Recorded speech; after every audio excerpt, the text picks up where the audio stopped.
So everybody, here it is, the finished article, Pullman dinette.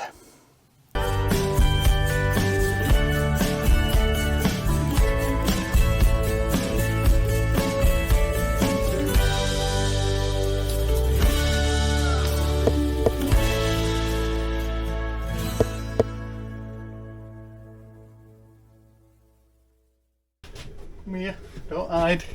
Morning. Morning everybody. So we're back. It's flooring day one. We seem to have moved on from Pullman somehow or other. So as you can see, we've ripped up all the old floor, and we've got to try and lay a new floor whilst negotiating the sofa and numerous other bits and bobs. Good news is that the Pullman floor is in and looking not bad. Happy with that. I've got one little piece just to stick down here, but it's a bit cold in here at the moment, so we're just waiting for the temperature to come up. I've got a couple of screws to do, and obviously we've got this back panel we're going to use the flooring to face that back panel, but we need the flooring on the floor to figure out where the planks are. So we're going to put you on a time lapse and you can watch us. Well, I'm going to try and put you on a time lapse because I've got to be honest, I put on a time lapse to do the floor way back, and I was pulling the videos out and looking at them the other day, and I've done a 3-hour long slow motion video of me doing it. So this, I will hopefully get time lapse right this time and not end up giving you a slow motion video of me putting the floor down, which, I mean, it was 4 hours long time lapse, so it's about a 12-hour long video, so I'll not make you suffer all of that when I do the edit.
Doesn't seem as bright. It's going flat, that's why it's been on too long.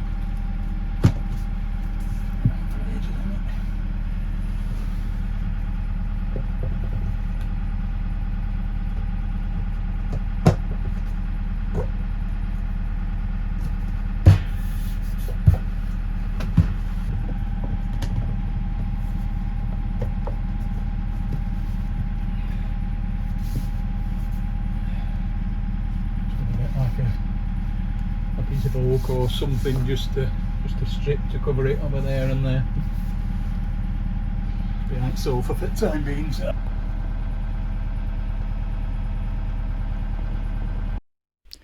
At this point I was explaining how tired I am, but unfortunately the radio's playing in the background, so I've had to mute the music to avoid a copyright infringement.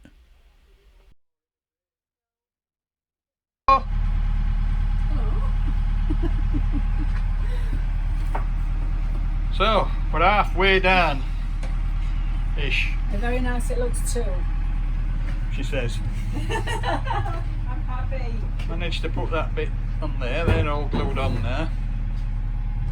Still got these dodgy cuts to do along this edge, but we are starting to take shape. Pleased with the colour seems good, so happy days.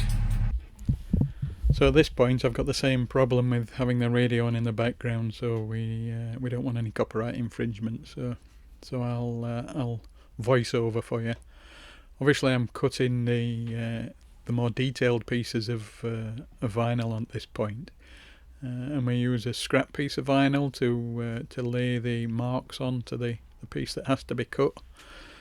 This piece in front of the television was probably the quite most complex on the whole build, really, or on the whole install. And I was demanding cake from Carol if it fitted. As you can see, it's looking good. Cake! What sort would you like? Cake! What sort would you like?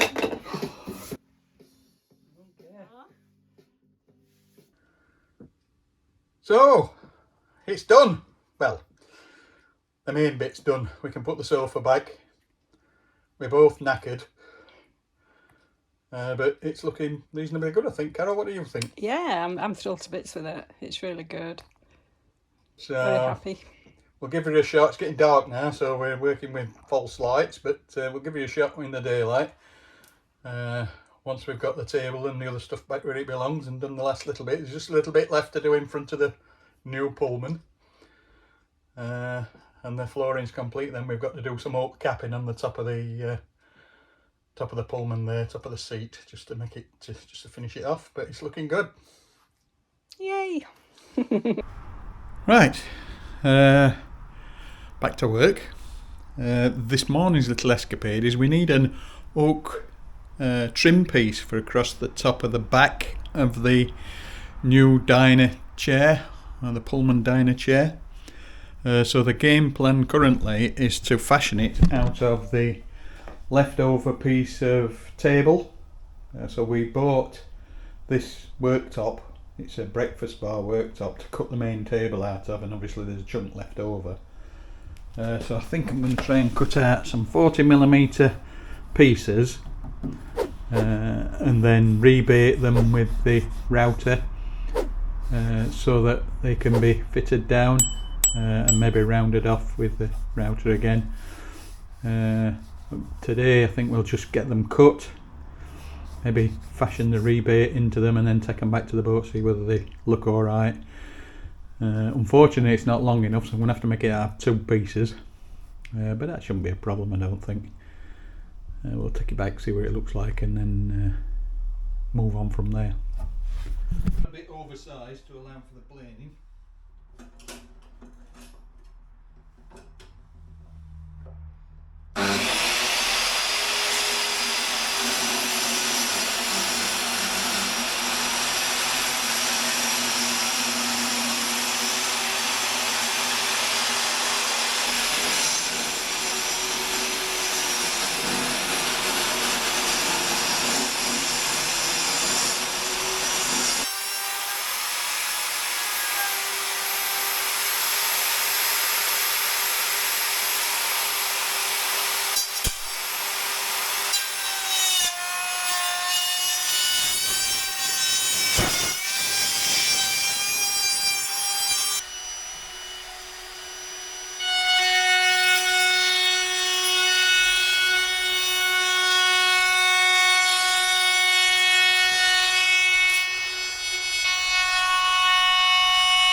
Morning everybody. Back on the Pullman job. Well, there's odds and ends really. Pullman, a bit of flooring today. Just final wrap up. So what we're doing at the moment is just fitting. We're fitting 4 of these blocks, which are tapered on the top to make them square. They've yet to be finished off or oiled. And that's so the table can sit down and make this into a double bed. There's a little bit of work to do here for Carol in terms of varnishing and finishing which obviously shows the shape of the old L-shaped dinette, which we've got to put right. So what we're going to do now is test drive whether or not we can make a double bed out of it, and we'll give you a look once we've got it into that state. So that's us with the table in bed position, sat on the 4 blocks that we've just fitted. We were right, Carol, taking them blocks back. Look, it's just perfect where they've landed. Yeah, that's good. And now we're just going to cushion it up, and we think the cushion's about 3 or 4 inches short, but we'll see. Possibly. So here we are, double bed tested. It's a tight fit, which we always knew it were going to be a tight fit. I'm not quite sure how we're going to get the bugger back out again. Yeah. But it works as a double bed. That was the objective. There is a little gap here. That's because the cushions aren't quite the full length. We can come up with something. Yeah. Some foam for that. Do something. If we have these cushions remade, the filling cushion, which does nothing but go down when it's a bed, we'll have made bigger. And to be fair, where there's 2 cushions at the top, I'd like that made into 1 cushion. Indeed. But for now, yeah, it works. we have a working bed. We do. Which We know is we put a topper on anyway. Yeah. On top of this. But if somebody comes to stay, we can use it, can't we? That's the main thing. It's usable. So happy with that? Yep. Getting some daylight. Morning, everybody. Morning. Excuse me. Carol's a bit hoarse. Hang on a minute. I seem to be in shade whenever I go. Right that way, right. That way. What we do? Hey! We're back at the boat again. In chaos. As you can see, we've got rammels full of stuff. We're moving stuff back on. And the last little bit, or the grand finale of the Pullman build, is putting an oak rail on, which, bear with me, I'll try and show you. Hold on. I have touch screens that don't work. Right, the last bit is just this edge here. We've built this nice piece of oak. That's going to sit down there just to edge it. I don't know if you can see because the light's not perfect. However, I want to brad nail it into place. And we tried to get the compressor in the back of the car, but worked out the compressor's too big to fit in the car, certainly for 1 person. Although I don't think it'd fit anyway. So I came up with gone back in time, and I've got the diving cylinders out to run the nail gun, which may or may not work. So we're going to let you follow along and see how it goes.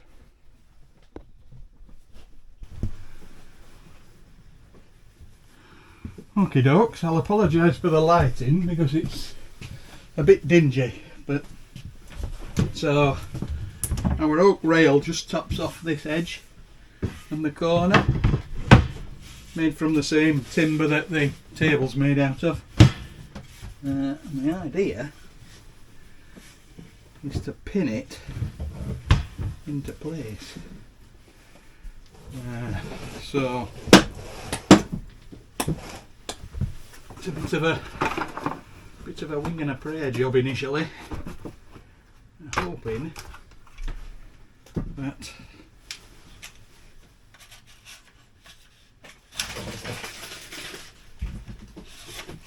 we've brought some more then.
So everybody, here it is, the finished article, Pullman Dinette. As you can see, all the woodwork and everything is finished now. Project is considered done. So is the flooring, which we replaced in the whole of the saloon as well as under the dinette. For the time being, we've used the existing cushions, and Carol modified the L-shaped one to shorten it to fit on this this two-seater that's close to us. We're really pleased with the outcome. It's great, it's very functional, it's already had plenty of use, to be honest, much more use than the old L-shaped diner had, so we're really pleased with it. I'll just show you some of the functionality within it. So as you'll recall, there was a long sofa down this back piece. We actually removed that, reorientated it and shortened it to make this second two-seater sofa. We wanted to keep a low back so that it keeps the space open, and to be fair, I use this as a kind of coffee table when I'm sat with me cups of tea and what have you in the evening. This is obviously the new location for our freezer, which is much easier to access now than it used to be. I'll show you inside there coming up. But it's easy to get into, just takes a few seconds to get to the freezer now. The idea of pulling it out on a drawer runners didn't really work because we didn't have the length, but this works fine. And it's easily taken down and popped back into its normal state. So we also modified this existing two-seater to make it easier to access the storage underneath. So now we've split the lid, we've removed there used to be like a lattice top to it, and we've converted it to an opening drawer. It's quite full in there at the moment with my rubbish, but it's easy now just to pop off one cushion and access all of the storage underneath, and as you can see, it takes seconds to get it back into a working state. The tabletop there can easily be removed and dropped down to seating level, and that allows us to create a second double berth if we have visitors or friends around to stay the night. And finally, it was most important that we managed to maintain the underfloor storage for Carol's ingredients. As you can see, we've got access under here to store food, and we can easily access that from both sides and without taking the table down. Previously you had to remove the table to gain access to the storage.